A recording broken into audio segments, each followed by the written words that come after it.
وہ کھانے میں لگا ہوا ہے، وہ بات کرنے میں لگا ہوا ہے، یہ لوگ تو لڑنے میں لگے ہوئے ہیں، وہ کتاب پڑھنے میں لگا ہوا ہے۔ ان جملوں میں کسی چیز میں لگنے کی بات کرتے ہیں۔ اس کے لیے انگلش میں بیزی یوز ہوتا ہے۔ آئیے کمپلیٹ اسٹرکچر سمجھتے ہیں۔ Subject plus helping verb plus busy plus verb plus I N G plus other words. آگے ڈیٹیل سے سمجھاتا ہوں مثالوں سے۔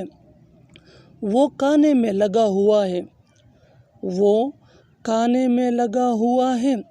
He is busy eating. He is busy eating. وہ بات کرنے میں لگا ہوا ہے، وہ بات کرنے میں لگا ہوا ہے۔ He is busy talking. He is busy talking. یہ لوگ تو لڑنے میں لگے ہوئے ہیں، یہ لوگ تو لڑنے میں لگے ہوئے ہیں۔ They are busy fighting. They are busy fighting.